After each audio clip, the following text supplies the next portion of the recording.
मैं स्वागत करता हूं अपने इस प्लेटफॉर्म पर, जहां आप लोग को 22 फरवरी 2025 का करंट अफेयर्स पूरा डिटेल्स में डिस्कशन किया जाएगा। तो आप लोग जो है करंट अफेयर्स पूरा लास्ट तक देखिएगा, क्योंकि कई सारे महत्वपूर्ण क्वेश्चन आपको मिलने वाले हैं।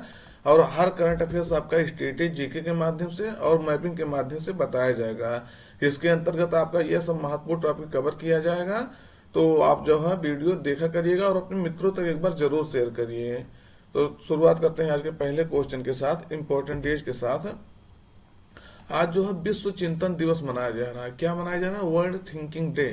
कब? 22 फरवरी को मनाया जाता है।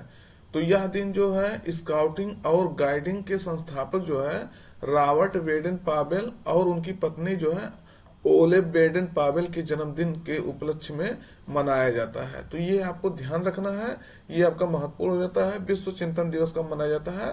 देखिएगा, एक चिंतन होता है, एक चिंतन होता है।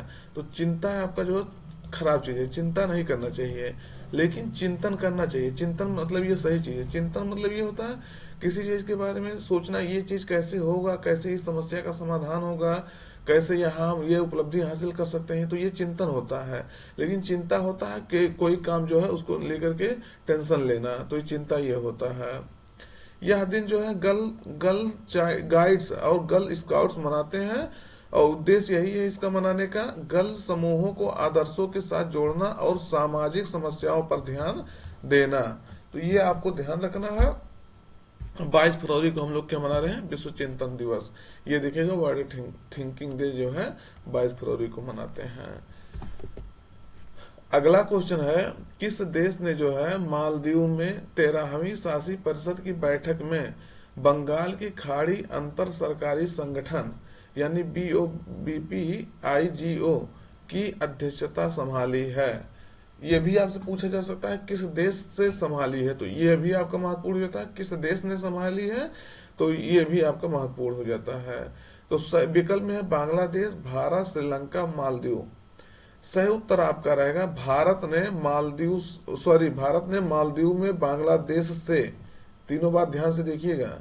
मालदीव में सम्मेलन हो रहा था, कह रहा ना, मालदीव में बांग्लादेश इसकी पिछली वर्ष तक अध्यक्षता किया था, अभी तक। और ये बांग्लादेश ने जो है भारत को इसकी अध्यक्षता सौंप दी है, तो भारत ने इसकी अध्यक्षता संभाला है। तो ये चीजें तीनों बात आपको ध्यान रखना है। 13वीं शासी परिषद की बैठक थी, तो इसके बारे में थोड़ा देखते हैं। भारत ने मालदीव के माले में, कहा हो रहा था? माले में 13वीं शासी परिषद की बैठक में बांग्लादेश से बंगाल की खाड़ी अंतर सरकारी संगठन की अध्यक्षता संभाली है। इस अवसर पर जो है श्रीलंका हो गया, मालदीव हो गया, बांग्लादेश हो गया, भारत हो गया, इस सबके प्रतिनिधि वहां उपस्थित थे। सम्मेलन की मेजबानी जो है मालदीव सरकार के मत्स्य पालन और महासागर संसाधन मंत्रालय ने बंगाल की खाड़ी कार्यक्रम अंतर सरकारी संगठन के सहयोग से की थी। तो देखिएगा, कहाँ हुआ था? मालदीव में हुआ था। मालदीव सरकार ने किसके सहयोग से की थी, तो ये आपको भी बता दिए। अब बांग्लादेश इसकी अध्यक्षता संभाल रहा था, तो भारत को ये ट्रांसफर कर दिया था। यहाँ देखिएगा ना, लिखा है बांग्लादेश से भारत ने जो है क्या किया, बैठक में बांग्लादेश से बंगाल की खाड़ी सरकारी अंतर सरकारी संगठन की अध्यक्षता संभाली है। तो ये भी आपको ध्यान रखना है। आयोजन कहाँ हुआ था? तो 20 से लेकर के 22 फरवरी तक इसका आयोजन हो रहा, मतलब आज तक इसका आयोजन चलेगा। मालदीव के लंका फिनोलू यानी जो है वहां के माले में।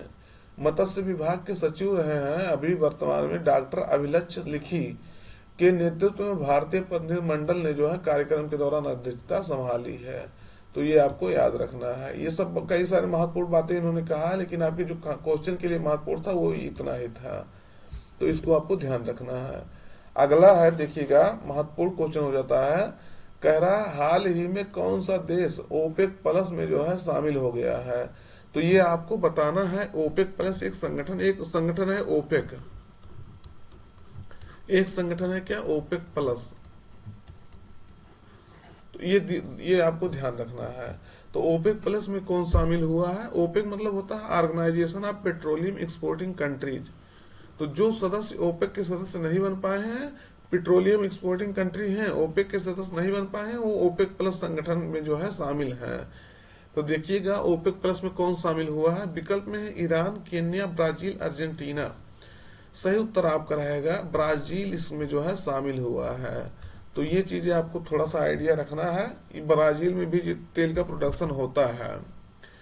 तो ब्राजील ओपेक प्लस गठबंधन में शामिल हुआ है, जिसमें 22 तेल निर्यातक देश शामिल हैं। 22 मतलब कौन? 22 मतलब 12 अगर इसका देखेंगे, 10 जो है यह 10 जो है प्रमुख जो है ओपेक के हैं और 12 इसके हो गए हैं। 12 ओपेक के हैं, 10 इसके हो गए हैं, सॉरी। तो यह ओपेक सदस्यों और विश्व के 10 प्रमुख गैर ओपेक तेल निर्यातक देशों का गठबंधन है। यानी जो 10 ये ओपेक सदस्य हैं 12, उसके बाद 10 इसके जो गैर ओपेक हैं, लेकिन क्या है, तेल निर्यातक देश हैं, तो ये इसमें शामिल हैं। आज देखेंगे अगर इसकी सदस्यता कौन कौन गठबंधन में शामिल है, तो अजरबैजान जो ओपेक प्लस के सदस्य हैं, इसको आपको बता रहा है, उसकी इसको आपको ध्यान रखना है। अभी अगले वाले पेज पर हम आपको जो ओपेक के बारे में भी थोड़ा सा आइडिया जरूर देंगे, क्योंकि दोनों कंफ्यूज ना हो पाए आपको। तो अजरबैजान हो गए, बहरीन हो गया, ब्रुनेई हो गया, कजाकिस्तान, मलेशिया, मैक्सिको, ओमान, रूस, सूडान, दक्षिणी सूडान और उसके बाद सूडान, दोनों शामिल हैं। तो ये आपके जो है 10 देश हैं जो ओपेक प्लस में शामिल हैं। तो आपको आप याद रखना है कि मतलब जो ये देश हैं, इसमें रूस जो है लीडिंग कंट्री है। ये ओपेक प्लस जो है देश हैं जो गैर ओपेक तेल निर्यातक देशों का जो है गठबंधन है। यानी जो ओपेक में शामिल नहीं हो पाया वो ओपेक प्लस बनाया है। यही आप देखते होंगे कई बार ओपेक प्लस या ओपेक की मीटिंग होती है, किस लिए कि विश्व लेवल पर तेल की आयात को कैसे जो है कंट्रोल किया जाना है, निर्यात को कैसे कंट्रोल किया जाना है, किसी देश पर कैसे जो है प्रतिबंध लगाना है, किसको सस्ते में तेल देना है, किस देश को महंगे में देना है। उसके बाद जो है ये पूरा जो कितना जो है प्रोडक्शन बढ़ाना है तेल का, कितना जो है मतलब जो तेल निकाला जाता है कितना ज्यादा निकालना है, कम निकालना है, सब मिल करके जो है आपस में पूरे विश्व लेवल पर तेल की जो है सप्लाई करते हैं इसी सब माध्यम से। ये देश जो है वैश्विक बाजार स्थिरता के लिए कच्चे तेल के उत्पादन के स्तर पर निर्णय लेने के लिए नियमित रूप से मिलते हैं, और ये देश बाजार संतुलन बनाए रखने के लिए कच्चे तेल के उत्पादन को समायोजित करने के लिए मिलकर काम करते हैं। वही आपसे बताया ना, कभी देखते होंगे डॉलर इसमें जो है क्रूड ऑयल होता है, उसका प्राइस कभी हाई हो जाता है, कभी लो हो जाता है। जब क्रूड ऑयल का दाम जो है हाई होगा तो हमारे यहाँ पेट्रोल जो हम लोग पेट्रोल पंप से लेते हैं, पेट्रोल या डीजल जो भी, वो भी महंगा हो जाएगा। अगर क्रूड ऑयल का दाम सस्ता होगा तो ये पेट्रोल और डीजल भी सस्ते हो जाएंगे। ओपेक देखिएगा, ओपेक के बारे में, ओपेक आपका पेट्रोलियम निर्यातक देशों का संगठन है। अभी हम आपको बताए ना, ओपेक का फुल फॉर्म ही बताए, organization of petroleum exporting country, यानी ऐसा ऑर्गेनाइजेशन जो पेट्रोलियम का एक्सपोर्टिंग कंट्रीज है उन सबको मिल करके ये आपका जो है संगठन बना है। यह जो है एक अस्थाई अंतर सरकारी संगठन है, जिसे सितंबर 1960 में बगदाद सम्मेलन में ईरान में जो है इसको किया गया था, स्थापित किया गया था। सॉरी, बगदाद सम्मेलन में देखिए, बगदाद आपका इराक में है। तो बगदाद सम्मेलन में ये आपके देश थे कौन कौन? ईरान, इराक, कुवैत, सऊदी अरब और वेनेजुएला। ये 5 देश द्वारा जो है इस संगठन को बनाया गया था उस समय। लेकिन वर्तमान में इसमें कितने सदस्य हैं? 13 सदस्य। कभी जैसे कोई सदस्य इसमें जुड़ जाता है, कोई इसमें निकल जाता है। जैसे कतर अभी कुछ दिन पहले ही जो है इससे बाहर हुआ था। अगर आप इसमें देखेंगे तो कतर इसमें शामिल नहीं पाएंगे, देख लीजिएगा। ओपेक का मुख्यालय देखेंगे तो वर्तमान समय में वियना, ऑस्ट्रिया की राजधानी वियना में इसका जो है 1965 से इसका हेडक्वार्टर है। लेकिन अभी आपको पता है 1960 में स्थापित किया गया था। तो इसके पहले हेडक्वार्टर कहाँ था? तो 5 साल तक जो है स्विट्जरलैंड के जिनेवा में इसका हेडक्वार्टर था। तो ये भी थोड़ा सा आपको आइडिया रखना है। अब देखेंगे ओपेक प्लस में कौन कौन से देश हैं, सॉरी ओपेक में कौन कौन से देश हैं। ओपेक प्लस तो आपको पीछे बता दिए। तो अल्जीरिया हो गया, अंगोला, संयुक्त अरब अमीरात, वेनेजुएला, सऊदी अरब, कांगो गणराज्य, लीबिया हो गया आपका, Nigeria, Kuwait, Iran, Iraq, Gabon, Equatorial Guinea. तो ये सब सदस्य इसके जो है ओपेक के सदस्य हैं। तो थोड़ा सा जरूर इसके बारे में ध्यान रखना है, क्योंकि क्वेश्चन इससे जो है हेडक्वार्टर वगैरह तो हालांकि पहले क्वेश्चन पूछा जा चुका है, लेकिन आपका कोई भरोसा नहीं कि कब पूछा जा सकता है। अगला है, हाल ही में किस कंपनी ने टोपोलॉजिकल कोर पर आधारित दुनिया की पहली क्वांटम चिप लॉन्च की है, किस कंपनी ने लॉन्च की है? तो सही उत्तर आपका रहेगा माइक्रोसॉफ्ट ने इसको जो है लॉन्च किया है। माइक्रोसॉफ्ट के सीईओ कौन है? सत्या नंडेला। तो माइक्रोसॉफ्ट ने जो है दुनिया की पहली क्वांटम चिप लॉन्च की है, जो टोपोलॉजिकल कोर पर आधारित पहला क्वांटम प्रोसेसिंग यूनिट है। इसे विशेष रूप से जो है एक ही चिप में 10 लाख क्यूबिक यानी क्वांटम बिट तक स्केल करने के लिए, उसको मापने के लिए डिजाइन किया गया है। देख लीजिए कितना जो है ये पावरफुल है, इसीलिए जो है दुनिया की पहली क्वांटम चिप है, ये चर्चा में रहा है। मायरोना 1 नाम से इसको लॉन्च किया गया है। इसको आपको नाम को जरूर ध्यान रखना, क्योंकि यही आपसे पूछा जा सकता है ये मायरोना 1 क्या है। तो ये क्या है? दुनिया की पहली क्वांटम चिप है। सत्या नंडेला जो माइक्रोसॉफ्ट के सीईओ हैं, वो कह रहे हैं टोपोलॉजी से बने क्यूबिट तेज है, विश्वसनीय है, छोटे होते हैं तथा जो है यह एडवांस सिस्टम उन समस्याओं से निपट सकता है जो मौजूदा कंप्यूटर मिलकर भी जो है हल नहीं कर सकते हैं। ये वो सत्य नंडेला कह रहे हैं। और अभी एक न्यूज और आप पढ़ाए थे कुछ दिन पहले, गूगल ने जो है बिलो नाम से क्वांटम चिप लॉन्च किया था। तो ये बिलो किसका है? आपका गूगल का है। और ये माइक्रोसॉफ्ट ने जो है मायोराना 1 नाम से लॉन्च किया है। तो जानकारी अच्छी लग रही है तो चैनल को सब्सक्राइब करिएगा और अपने मित्रों तक इसको एक बार जरूर शेयर करिएगा, और जो क्वेश्चन पूछते हैं उसको बताया करिए।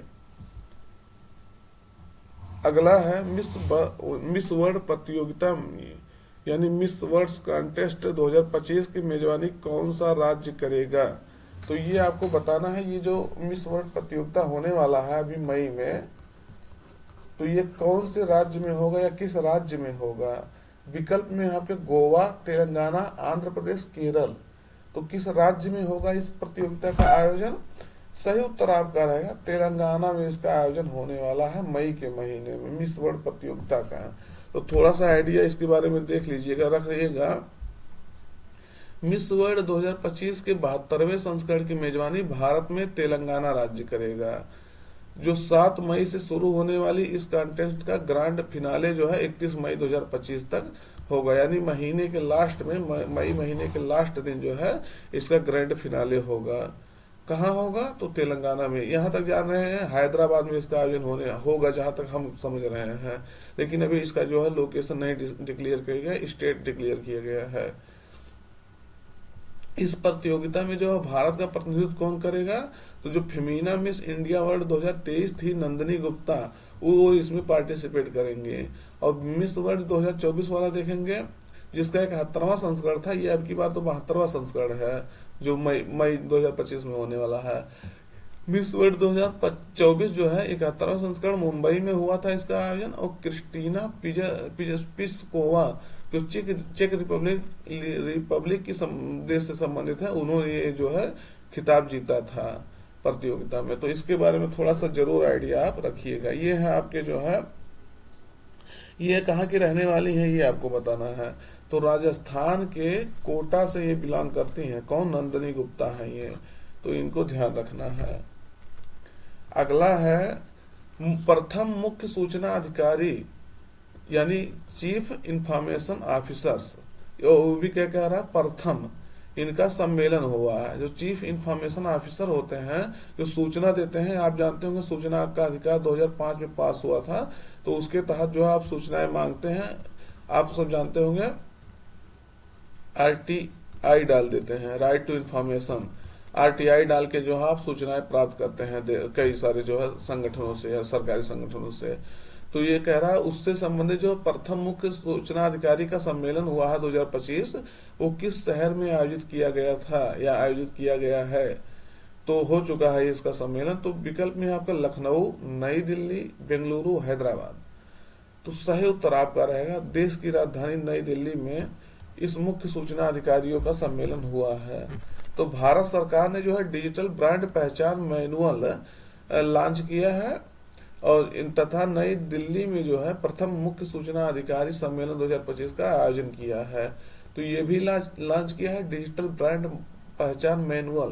तो उसके बाद मुख्य सूचना अधिकारियों का जो सम्मेलन था वो भी दिल्ली में आयोजित किया गया है। या gov.in डिजिटल फुटप्रिंट पहल का आपका हिस्सा है, इनिशिएटिव का जो हिस्सा है। सम्मेलन में देखेंगे तो एकीकृत डिजिटल ब्रांड पहचान के लिए सरकारी वेबसाइटों को सुसंगत बनाने पर ध्यान केंद्रित किया गया है। कैसे सरकारी वेबसाइटों को जो है सुसंगत बनाया जाएगा, उसके लिए इस पर काम किया जाएगा।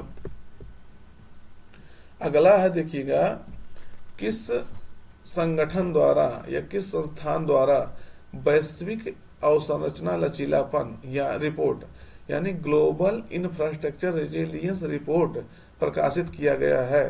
तो आपको बताना है किस संगठन द्वारा ये प्रकाशित किया गया है रिपोर्ट। ना सॉरी देखिएगा,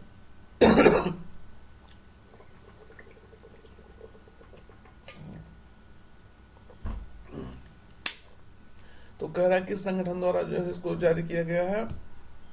विकल्प में आपका अंतर्राष्ट्रीय मौसम विज्ञान संगठन, विश्व बैंक, आपदा रोधी अवसंरचना गठबंधन, विश्व आर्थिक मंच। सही उत्तर आपका रहेगा आपदा रोधी अवसंरचना जो है गठबंधन, यानी coalition for disaster resilience infrastructure, जो इसी पे कार्य करता है आपदा रोधी अवसंरचना गठबंधन, उसी के द्वारा इस पर जो है इस रिपोर्ट को प्रकाशित किया गया है। तो रिपोर्ट में क्या क्या बातें बताई गई हैं देखिएगा, बहुत ज्यादा इसमें जो है आपका डाटा नहीं तैयार करना, बस रिपोर्ट में क्या बताया गया इसको थोड़ा सा आप जान लीजिए। और वैसे यहाँ इस सब मॉडल में क्वेश्चन में ज्यादा यही पूछा जाता है किस संगठन द्वारा इसको जो है जारी किया गया है। तो CDRI जारी किया है। CDRI ने अपने आपदा की जो है तैयारी का आकलन करते हुए वैश्विक अवसंरचना लचीलापन रिपोर्ट जारी किया है। रिपोर्ट में यह कहा गया है, यह रिपोर्ट परिवहन हो गया, ट्रांसपोर्टेशन, ऊर्जा यानी एनर्जी, दूरसंचार यानी कम्युनिकेशन, जल यानी वाटर, स्वास्थ्य हेल्थ जैसे प्रमुख क्षेत्र के लिए जो है वित्तीय जोखिम डेटा प्रदान करता है कि इस सब पर जो है वित्तीय जोखिम कितना है। सॉरी, और देखेंगे इसमें ये भी बताया गया निवेश, ये सब जो है इसके रिपोर्ट के भाग हैं। निवेश अंतराल में क्या कह रहा है, वैश्विक अवसंरचना घाटे और जलवायु परिवर्तन लचीलेपन को दूर करने के लिए 2050 तक 9.2 ट्रिलियन डॉलर की आवश्यकता होगी, वार्षिक वित्तीय निवेश की आवश्यकता होगी। अगर इतना नहीं जाएंगे आप, इतना नहीं निवेश किया जाएगा तो जो इंफ्रास्ट्रक्चर है, वैश्विक इंफ्रास्ट्रक्चर, वो जो है आपका बर्बाद हो जाएगा, खराब हो जाएगा। इसीलिए इंफ्रास्ट्रक्चर पे जो है ज्यादा से ज्यादा निवेश करिए, ये बता रहा है। जलवायु जोखिम के अंतर्गत क्या कह रहा है, बुनियादी ढांचा जैसे हो गया, बुनियादी ढांचा जो है वो भूकंप, सुनामी, चक्रवात, बाढ़, सूखा जैसे खतरों के प्रति अति संवेदनशील है, यानी जो है सेंसिटिव है। भूकंप आ जाने से इंफ्रास्ट्रक्चर बर्बाद हो जाता है, सुनामी आ जाता है, देखते रहते होंगे आप अपने तटीय राज्यों में कितना जो है बिजली कितने दिन तक जो है चले जाती है। उसके बाद चक्रवात आ जाता है, उसके कारण से जो कितनी समस्याएं झेलनी पड़ती है। कहने मतलब अभी जो इंफ्रास्ट्रक्चर तैयार किया गया है वो बहुत सेंसिटिव है, वो संवेदनशील है, वो जो है समस्याओं को झेल नहीं पा रही है। और यहाँ एक और बात है, शासन संबंधी चुनौतियां इन्होंने क्या बताया है, कई निम्न और मध्यम आय वाले देश हैं जो कमजोर वित्तीय ढांचे के शासन से जूझ रहे हैं और जिससे जो है लचीलेपन के प्रयास सीमित हो रहे हैं। तो जो निम्न देश हैं वो जो है इंफ्रास्ट्रक्चर पे, बुनियादी ढांचा पर जो है काम नहीं कर पा रहे हैं, जो तो इसका मतलब यह है कि पूरे विश्व को जो है उसको मदद करना चाहिए।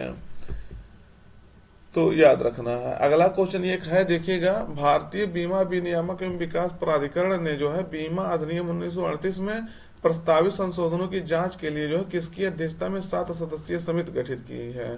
तो इसको हम आपको ऐसे बता दे रहे हैं, दिनेश खारा जो SBI के पूर्व जो है निदेशक थे, पूर्व अध्यक्ष थे, तो उनके द्वारा, उनकी अध्यक्षता में, दिनेश खारा की अध्यक्षता में ये समिति बनी है। यही समिति यही कहेगा कि जो 74% अभी जो है FDI है उसको कैसे 100% बनाया जाएगा बीमा क्षेत्र में। तो इसके लिए इस पर कार्य करेगा। अभी ये जब ये कमेटी बनी है, रिपोर्ट वगैरह सब बढ़िया शामिल कर देगा, तब इसके बारे में हम पूरा आपको डिटेल्स में बताएंगे। अभी ये जो है एक अधिनियम भी आने वाला है, तो वो सब अभी अधिनियम पेश नहीं हुआ है, तो जब आ जाएगा तो उसके बारे में डिटेल्स में बताएंगे। फिर मिलते हैं नए सेशन में, तब तक पढ़ाई जारी रखिएगा, वीडियो अपने मित्रों तक भेज दीजिएगा, चैनल सब्सक्राइब कर लीजिएगा। Thank you.